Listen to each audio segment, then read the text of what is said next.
কতদিন হচ্ছে এই ছেড়ি হাতের রাঁধুন আমার না খাওয়াতে? মোর্শেদের কঠিন স্বর পদ্মজার কানে আসে। মুহূর্তে খুশি ফোটা বেলুনের মতো চুপসে যায়। সে জানে এখন ঝগড়া শুরু হয়, আর আম্মা আব্বার অনুচিত কথাবার্তা মাটিতে পড়তে দেব না। তার আগেই জবাব ছুড়ে দেন, খেতে ইচ্ছে না হলে খাবো না। রাতের বেলা না খাইয়া থাকবা মামি, খাবার রেখেও যাবি না। যদি না খেতে চাও সেটা তোমার সমস্যা, আমি বা আমার মেয়ে কেউই না করিনি। মোর্শেদ কিছু নোংরা কথা শোনাতে প্রস্তুত হন। হিমলতা সেলাই রেখে উঠে দাঁড়ান। তিনি যেন বুঝে গিয়েছে মোর্শেদ কি বললেন। আঙুল তুলে শাসিয়ে মোর্শেদকে বললেন, এই নোংরা কথা উচ্চারণ করলে আমি আজ তোমাকে ছেড়ে দেব না। পদ্ম আমার মেয়ে, তোমার মেয়ে, আল্লাহ সইবে না। নিজের মেয়ে সম্পর্কে এত নোংরা কথা কোনো বাবা বলে না। মোর্শেদ নোংরা কথাগুলো হজম করে নিল, তবে কিরমির করে বললেন, পদ্ম আমার ছেড়ি না, পদ্ম তোমার মেয়ে।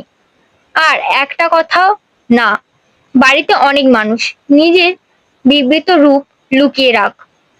মোর্শেদ দমে যায়, চাকিতে বসে ঘর ঘর নিঃশ্বাস ছাড়েন। চোখের দৃষ্টি অস্থির।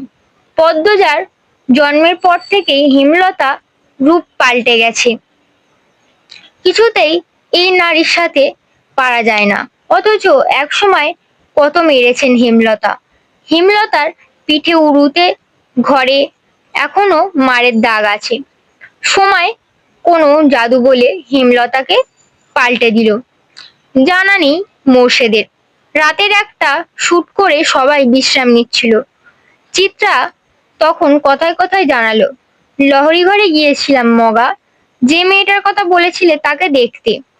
চিত্রার কথায় লিখন আগ্রহ পেল না।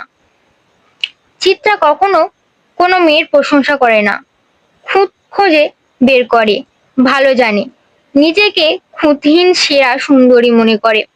মেয়েটার নাম পদ্মজা, মগা পুরো নাম জানি না। চিত্রা মগার সাথে কথা বলল। মগা খুব লজ্জা পায়, এখনো পেল। লাজুক ভঙ্গিতে জবাব দিল, উর্মে পদ্মজা। ও হ্যাঁ, উর্মে পদ্মজা। চিত্রার পাশ থেকে সেলিনা পারভিন প্রশ্ন করল, কি নিয়ে আলাপ হচ্ছে?